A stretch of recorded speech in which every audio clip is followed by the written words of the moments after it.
Welcome to the Next Level of Horror podcasts. This is the place where ghouls, ghosts, and other creatures of the night are all welcome. There is no turning back now. You are in our sights.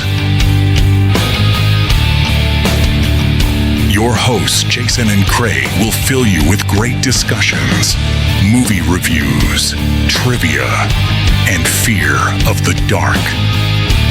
So sit back, turn out the lights, and pray for daylight.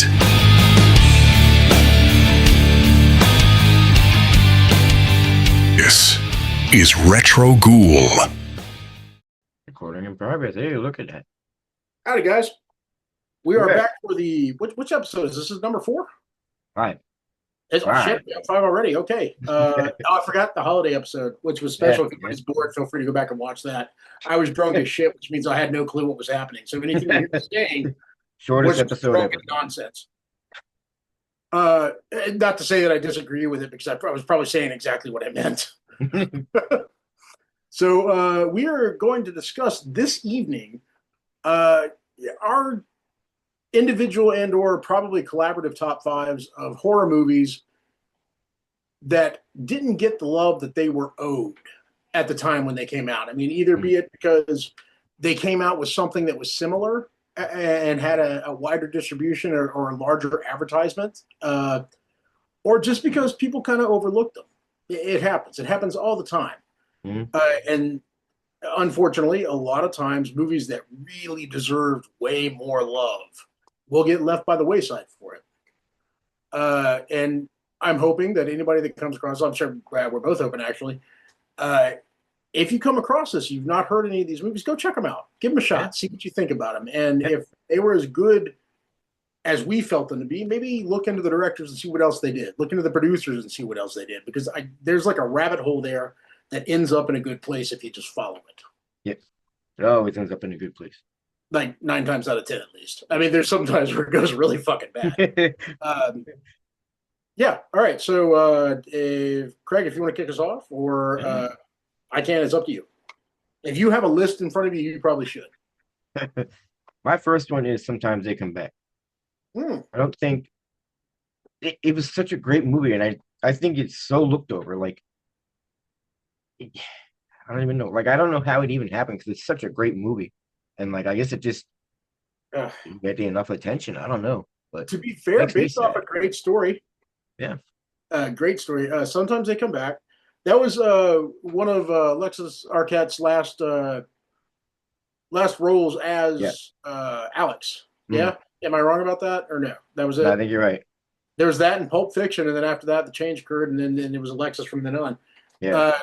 Not to, I don't know if that's dismissive or shitty, and I don't intend to be, but I know it that way because he, at the time at least, was fucking menacing in that role. Yeah. Like he did a great job, or she did a great job. Maybe is a better way to put it. See, that's the thing. I'm not really sure how to put this. Yeah. It's similar to like Elliot Page is now. I mean, like it is Elliot Page that was in Super, right? Yeah. But still, as the prior name, and I don't know how I'm supposed to refer to that because I mean it's still Elliot Page. So maybe Alex Arquette or Alexis Arquette is the way to go. So Alexis Arquette in Sometimes They Come Back.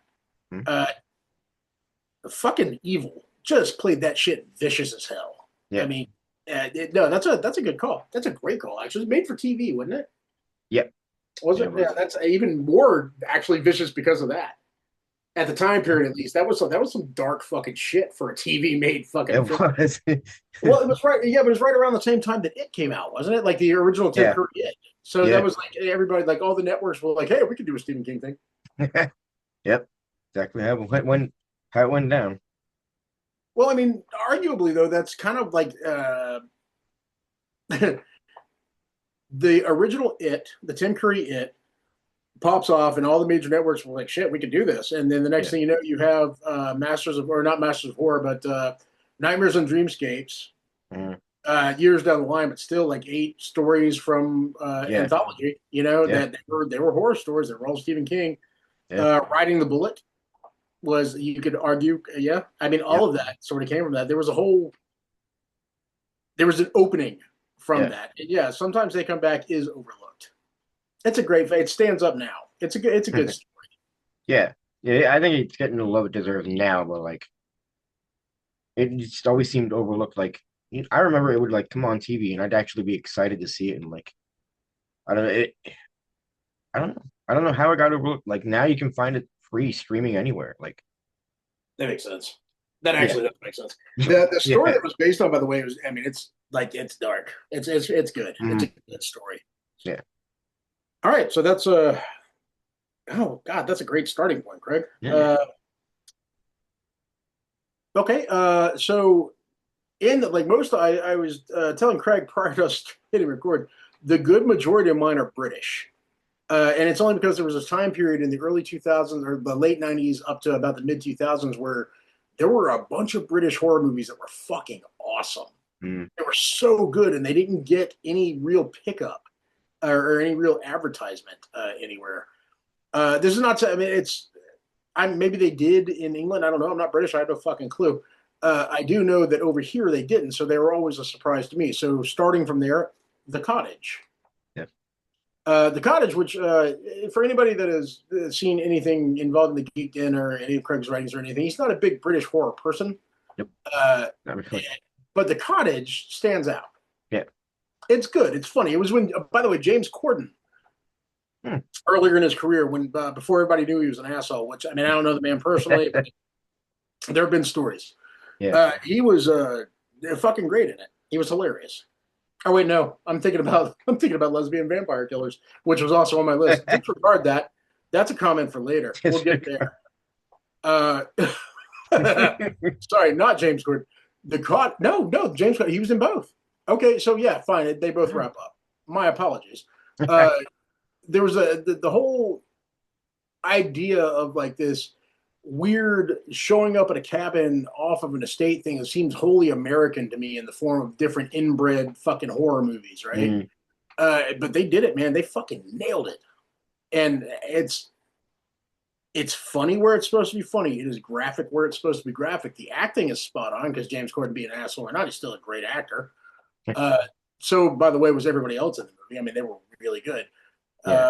Little plot synopsis, The Cottage.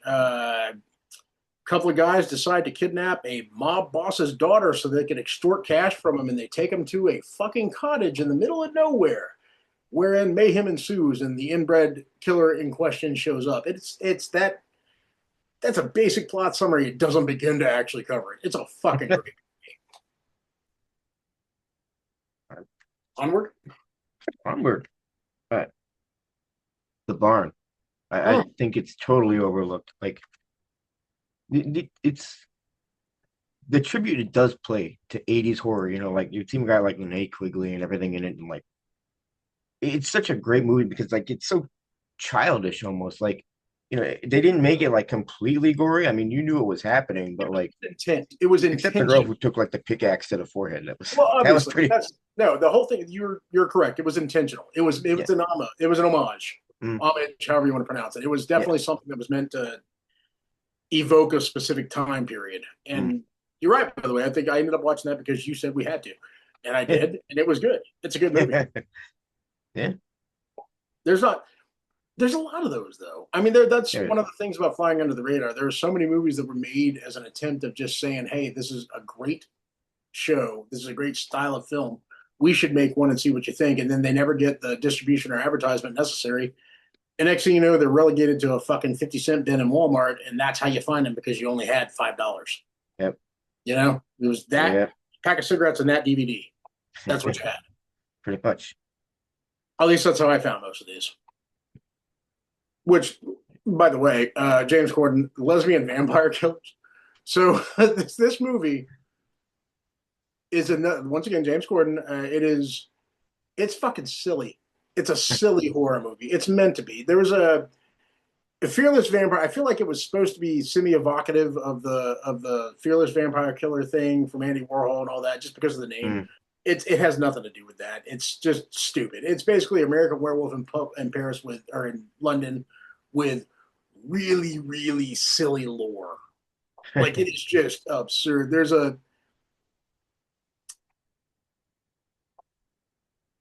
The hero has to use an artifact called the Sword of Dialdo. Feel free to take that any way you want. It is a stupid fucking movie, but it is hilarious. It's funny. And once again, the effects stand up. The storyline itself keeps you wanting to watch. It's a great movie. And again, people fucking missed it, either due to lack of general distribution or advertisement or even word of mouth. I mean, I tell people about it now. And like some people occasionally run across them like, oh, yeah, I've heard of that movie. Most of the time, though, they're just like, what? Lesbian what?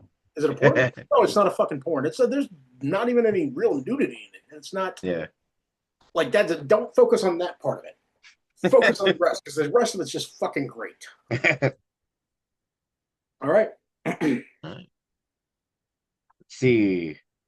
When good rules go bad. It's such a man that I love that movie. Like that was almost like a Halloween tradition when it first came out. Like it was a made for TV movie, obviously. I don't think I've ever it was seen like it was like back in the Family Channel days and shit. But like this movie is so fucking awesome in the end. Like it's funny. It's like not gory or anything because it's more like a kid's story, but like it's a pretty amazing story. It really is. Like they threw it together really good. And is it the same level of scary as like Mr. Boogedy was? Because like when I saw Mr. Boogedy when I was a little kid, that was a scary movie to me. Yeah, exactly. It's about like that. Yeah, right. That actually makes sense. Yeah, Christopher Lloyd's in it, and listen, like it's just totally, I feel like it died when made for TV movies really died. Like you don't see anymore, and like unless it's sci-fi. Like, that's the whole thing. Okay, so randomly, I would imagine there will be people that come across this channel who are young enough to not understand that there was a point in time where it was a big deal. There were these fucking network events that were huge deals, especially every holiday, any holiday. Shit, St. Patrick's Day. You would see a big deal movie, TV show, cartoon, something would be released. Yeah. And it was done to drum up viewership. That was a lot of it. The idea to get people to watch and then catch the advertisements. I mean, shit, Charlie Brown Christmas originally was a Coke commercial. Yeah. Like David Copperfield. That was. Oh, God. Yeah, exactly. Fucking he was like the king of them. Well, look, I mean, fucking Geraldo Rivera doing Al Capone's Vault. Like, I watched that shit. I watched it live. They found an interview stuff. That's what they fucking found. And the point is, there are people who will run across the channel, and if you're watching this, guys, like literally, you're too young to know how big of a deal it was, how much it was hyped up. It was like every holiday might as well have been the Super Bowl if you're a sports fan. Like it was gonna lead up to something huge. And during Halloween, if they couldn't like rely on a holiday, they would make something like Circus of the Stars, like and things like that. Things you would like I said, David Copperfield specials and shit, and like. And it was always a massive event, dude. Like you had to watch it. You fucking had to. Yep. I mean, and by the way, at the time, there's no such thing as streaming shit. There weren't computers really outside of the government, so there was no like going and choosing your own shit. You either read a book or watch TV. Yep. And bearing in mind, either one was a viable option. But man, if you missed out on whatever the big deal was, you had nothing to talk about at school. Yeah, exactly. And also during Halloween, like I said, though, there was always some cool fucking shit. There was always something worth seeing. Yeah. Which may be personal preference. Disney made a lot of good ones, like Under Wraps and shit, but like even that went. I don't even think they even released that on streaming, except for like maybe like a week or two ago. Maybe it hasn't been on long at all. I'm not sure. I know that Disney has like dabbled into some dark shit that you would not have expected out of it. I mean, Something Wicked This Way Comes. Yeah. That like people call it gateway horror, but if you watch it, it's not gateway horror. It's fucking horror. It's a horror movie. Similar, The Black Hole has one of the darkest endings. I mean, it was 70 something, and they were trying to compete with 2001 and Star Wars and a bunch of other shit. Maybe not Star Wars, 2001 definitely. The point of the matter is, it just came across as really fucking dark.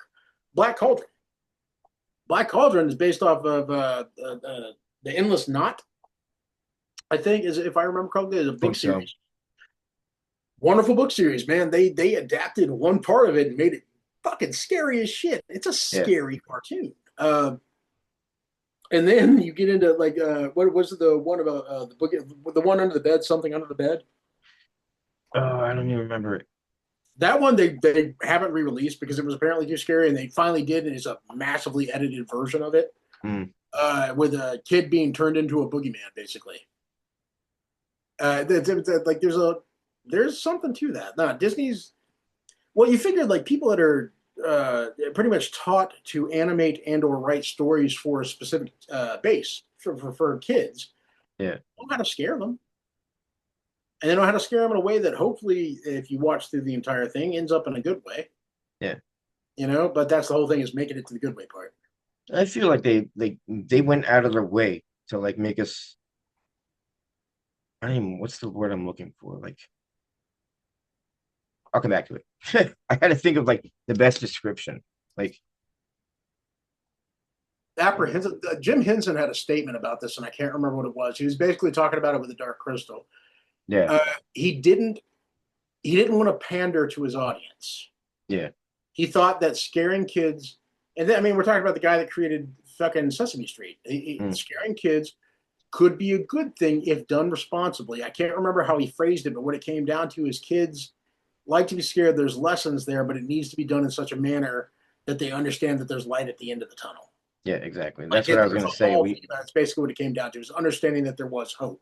We were desensitized to such a young age. You know what I mean? Oh, like, we were. I mean, it seems like they did it purposely. Like, all right, the world's scary, so we're going to scare the fuck out of you this way first.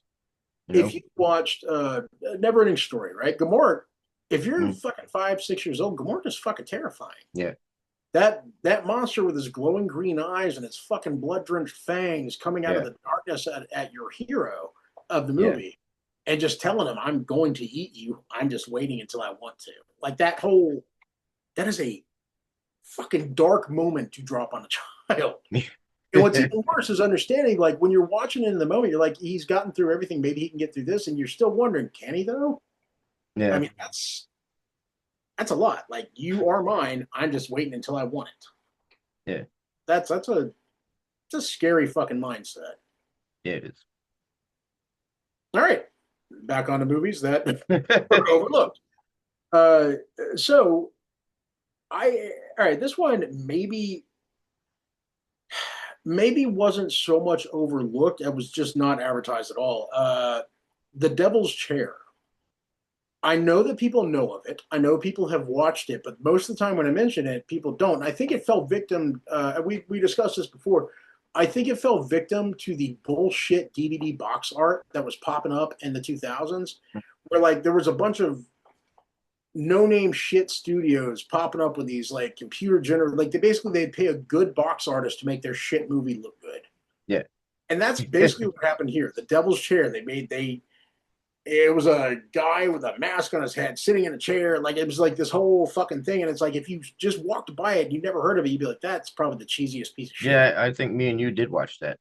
It's a fucking great movie. It's good. It's unexpected. It's fucking twisted in all the right ways. It's got a relatively early appearance by Matt Berry, of all people, who, if you've ever seen the IT Crowd, or for that matter, watched Disenchanted, he's the voice of the King Pig. He actually does a lot of cartoon voices, but he's been in so much. He was in Toast of London. He's the main character. He's Stephen Toast, I believe is his name. He's fucking hilarious. And he was funny in The Devil's Chair. And honestly, the twists and turns that come out of the movie, this was at a time period when everybody was looking for the twist. You're not going to see it coming. Yeah. Well, like, I know twists when they're coming, and I was expecting it the whole time. And even when it happened, I was like, shit. Wow. They did a great job with that. And what's even more hilarious is while you're watching it, like, I could tell you to wait for the twist. Look for the twist. Tell me what the twist is. And you're going to be like, oh, I know it. When it happens, you're still going to be like, well, shit. And what's even worse is it's so obvious. It's so obvious when you get the fucking narrative. It really is. It's such a good fucking movie. And again, overshadowed by a bunch of other good horror movies. And like, when I say overshadowed instantly, we probably should have defined the parameters. If you have a movie like Kiefer Sutherland's Mirrors, right? Great fucking horror movie, brutal kills, fucking definitely advertised well. People went to go watch it and they were like, shit, that's horrible. It's dark. It's terrifying. But it still got shit on by like Gothica. You know what I mean? Like there were other movies that were done by bigger studios with different stars in it that somehow or another. And by the way, again, not to talk shit about Gothica, good movie. It's just that these movies were left to the wayside by other movies that had better budgets and better advertising. And it wasn't because, and there are horror fans out there that I know would love them. It's not that there's an audience waiting; it's the audience was already there; they just didn't hear about it. Which is back to the Devil's Chair. Again, you come across this, please go watch it. The Devil's Chair. It is one of my favorite horror movies. I talk about it all the time. Yeah. All right. I think that's a pretty decent place to drop in a commercial, I think. Just personally. Yeah, watch this and we'll be back.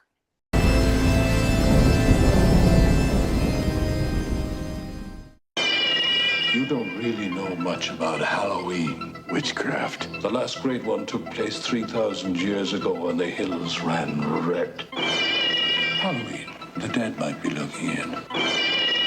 Stop it! The world's going to change tonight, Doctor. Happy Halloween. Halloween 3.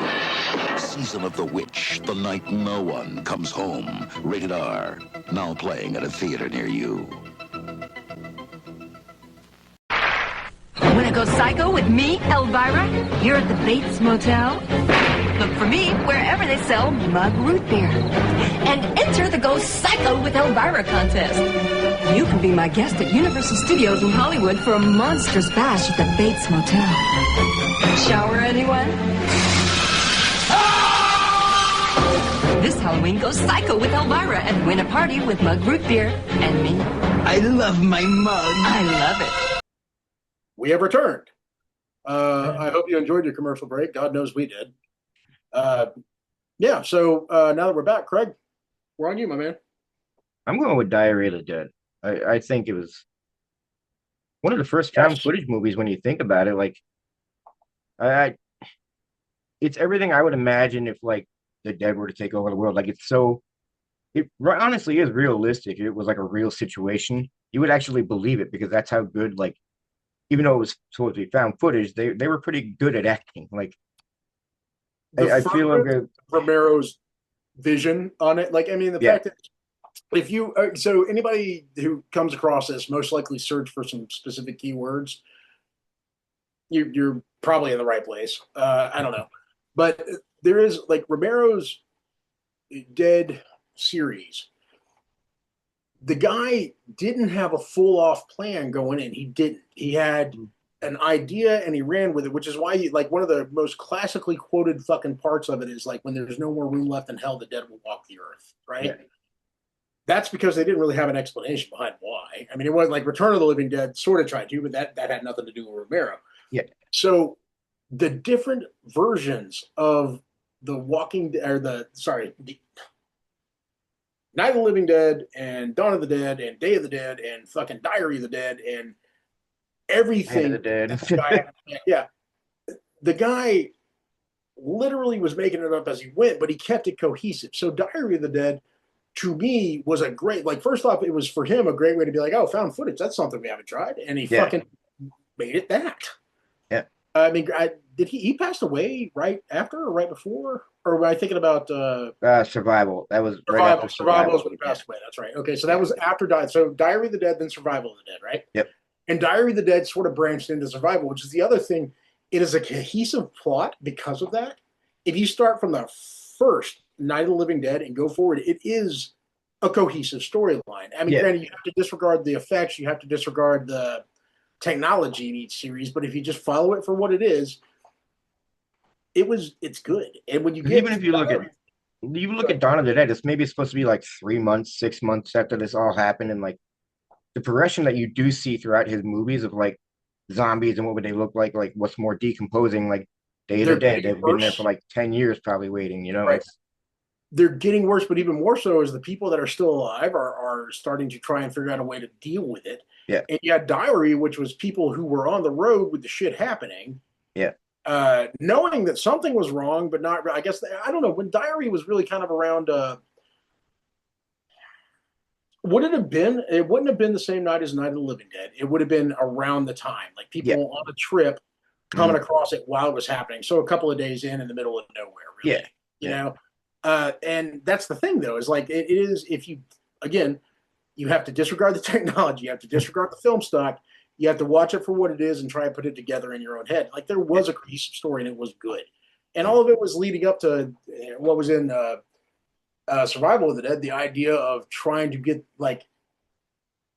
horribly trying to get them to understand how to get along with their food source. Yeah.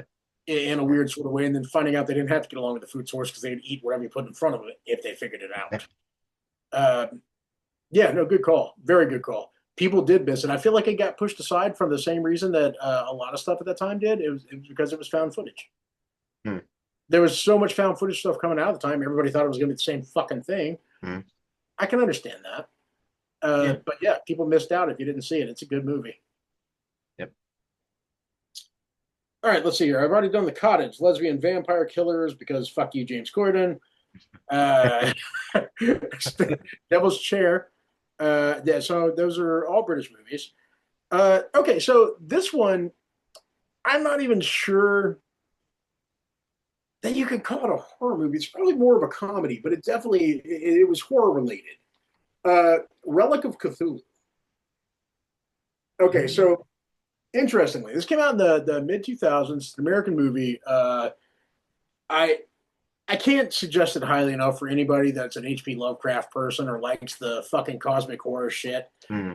This one is literally the last surviving member of the Lovecraft family finding out that he's fucking related to them and that there is any of this shit that exists. It is silly and stupid and fucking hilarious, and it's violent when it needs to be. It's graphic, and it also makes fun of a lot of shit. Like there's a whole, like, you got Shadow over Innsmouth, like all the fish people. So like a person are cursed with that being like, well, fuck this and move into the desert. It's fucking hilarious. It's funny. It's really fucking funny. Yeah, I like that one. I can't even really tell you more about it because to tell you more about it would be to give up on the fun that comes from it. It's fucking funny.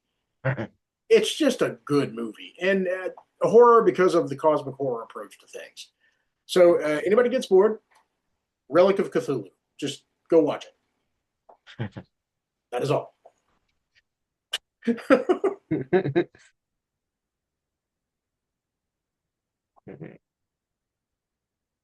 My last one is going to be pretty silly, and people are going to be like, oh, come on now. Terratoons. I wish it would have gotten farther than it did. Like, isn't there 3 of them, and nobody even knew that? Like, I've only seen one of them. Yeah, I knew there was a second one, but I didn't know about the third one because that's how underground it really is being spread around. Like, you can't find that movie anywhere. You can't even find copies of the DVD. That's the time period, though. There were so many of those movies that were coming out at the same time. Yeah. Like, you had like, what was it? Okay, so Gremlins comes out, and then the next, like, 2 years down the line, you have all the different clone versions of Gremlin, like Munchies and fucking Critters. Yeah, I was about to say Critters, yeah. There were so many of them that started coming out, and they were not good. Like, they weren't bad. I mean, some of them, like Critters, has a special place in my heart, stuff like that. But you have, like, Terratoons, and, like, the box art definitely jumped out at you at a VHS store. Like, 100% it did. Yeah. I definitely saw the first one. I didn't even know there were fucking a second part. I had no idea there was a third. So, again, though, this is when you, like... I don't even mean like, like getting noticed in theaters. Like, I'm talking about like the horror community in the general. Like, I don't know. It feels like they forgot about that movie. It's not even forgot. But my thought isn't forgot. The people that saw it assumed everybody saw it. The people that never saw it have no clue that they missed anything. That's true. I mean, and that's what a lot of the forgotten movies are. I mean, if you take Botched, I've mentioned Botched to you before, Stephen Dorff film. It's bizarre. You would never ever believe anything that you were going to see in that movie happened, but it fucking does, and it's an incredible movie, and everybody fucking missed it. There was no advertisement because it's Stephen Dorff. I mean, God bless him. Outside of knowing what it was. Well, I mean, outside of The Gate, when playing a character there, playing Deacon Frost in the Blade movies, and also unfortunately playing Powder in fucking Dick Face's movie. Yeah, he gets shit on a lot, I think, which is unfair. He's a good actor. Yeah. But you have something like that, that comes out botched. Everybody misses it. Is if you're a gore hound, it's perfect. Do you like Saw? Do you like The Collector? This movie predates both of them, and it's got some fucking fucked up shit in it. It does. It's just fucking great. You like I a can good imagine- kill, that's just from the way you're describing. good practical effects, brilliant practical effects, and the fucking jokes hit and the violence hits, and the story is absurdly unexpected. There's not a moment where you're like, yeah, I know where this is going. If you think you know where it's going, you should go get checked out. You have a problem. Like if you nail it, if you're right, if you're like, oh, I saw that coming, you should be like, wait a minute. I need to talk to the therapist that everybody's told me to go see. Like you need to go. It's if you fucking pinpoint it, it's not the movie, it's you. There's something wrong. Yeah. I mean, you got like something like that. God, there were just so many great fucking like Severance. You've seen Severance, yeah? Yeah. The fucking British, once again, British movie. The fucking British people on a work retreat. Like a lot of people missed it. It was a great movie, and it's also fucking hilarious. Which has something to say about British horror movies. There's a lot of comedy in it. Yeah. Or at least for the 2000s. The earlier ones weren't. They were slow burn and fucking horrible. And it took forever. Yeah, I was about to say, like, what gets me is the dialogue in between. Like, okay, like the last 10 minutes, something's actually going to happen. Like, this is what you wanted to see the movie for, and it's maybe like a 10-minute run at the end. I thought, yeah, but see, the thing. There's some there's some that surprised me and didn't let me down, but yeah. Not for the most part. And I actually I don't disagree with you on that. Your take on British horror is not incorrect. The time period is what makes it change. Like there was a push in the late 90s and all the way up to the mid 2000s that I mean, I'm guessing the same British people that had to watch those fucking movies fucking were like, no, and they made their own. That is my guess. Yeah. There are so many awesome like 2000s era fucking British horror movies. I mean, they're just incredible. They're violent, they're gory, they're disgusting, and they are fucking funny. Which, as we discussed before on many occasions, I think, like horror and comedy, they're intertwined. Yep. It is hard not to watch a really, really good horror movie and make a joke out of it. Yeah. Fucking shit, the remake of the Chainsaw Massacres, or the update versions, the reboots, were fucking pretty graphic and pretty violent and pretty horrible, and there were still funny parts. There was dark comedy, but it was still there. Yeah. Kind of feel like it was a downfall for horror too, though, in that time period. It's almost like everybody figured out the formula and they kind of pushed it. Yeah. And then you had the obvious inversion of that where people were like, I'm not going to do any comedy. It's just got to be dark and horrible. And we discussed that on one of these shows. I don't really want to watch that. I don't want to, I get it. Bad shit happens, but bad shit happens in real life. Give me a good ending. Give me somebody, give me the bad guy get away. Give me fucking Devil's Rejects. Yeah. Although, I guess they didn't really get away. Yeah. I mean, there was a third part, but I feel like that was more of a way to say goodbye to Sid Haig. Pretty much, yeah. I did like the third one, though. A lot of people, they hated it with a passion. I thought it was really good. No, Richard Brake was fucking great in it. He was a good fucking, I do remember people bitching about it, being like, oh, that's not a replacement. I don't think they were trying to replace him. I don't think it was a replacement. Yeah. It was an addition. It was in addition to. And he was great in it. I mean, he was great in fucking, was it 31? Mm-hmm. He was good in that. I mean, he had monologues, just talking into a camera in black and white where it looked just vicious as shit. That's some good stuff. Fucking Barbarian. God damn, that man could fucking act. Even in that shit, being menacing, walking through a grocery store in normal clothes, no blood, just a little bit of stubble, and that's your only fucking dark makeup, and you are the only thing wrong in that picture. That's fucking. When you talk about chewing scenery, that's what they mean. That dude's fucking great. I put him right up there with fucking. Don't do this to me. Chop Top. Played Chop Top. Played fucking he is literally. If there's a horror movie you've seen this guy in him, and he's fucking great. He was in The Devil's Rejects. He was in the 1990 remake of Night of the Living Dead. He was in that. Yeah, for fuck's sake. Why is this happening? This is happening because I reached for a name and I reached too far. Bill Moseley. bothers me so much. I'm looking it up. Before. Bill Moseley. Thank you. God damn. Okay, so Bill Moseley is another one of those guys that could fucking do that. Like, you can put him in any fucking movie. He doesn't even draw attention to himself necessarily. He draws attention to the character he plays. Yeah. Which is like, I would say there's a subtle difference in that.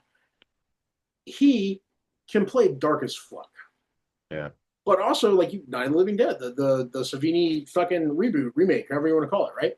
Yeah. Just playing the fucking brother. Like, it was a bit character. He shows up again as a dead guy later, but at the real screen time, he's not a scene stealer. He was a perfect person for the part. Yeah. And I don't know. There are so many fucking character actors out there that are exactly that. They are the thing that we love about movies. Yeah. You know, that's two of them. Richard Brake, fucking Bill Moseley. Yeah. I'd argue Sid Haig, same thing. When he was in there, like, could he lead a horror movie? He could. Could he lead a regular movie? No. Mm-mm. Not because of him either, just because it's not like nobody would watch him as an everyman, because he's not an everyman. He's fucking Sid Haig. Yeah. We got off topic. All right. So, was that 10? Did we have one more? No, I think we covered them. All right. So that is 10 overlooked, forgotten horror movies with a weird, abrupt way to fucking come back to that, but here we are. Guys, thanks for stopping by again if you did. Craig, this was fun. I'm happy we did it.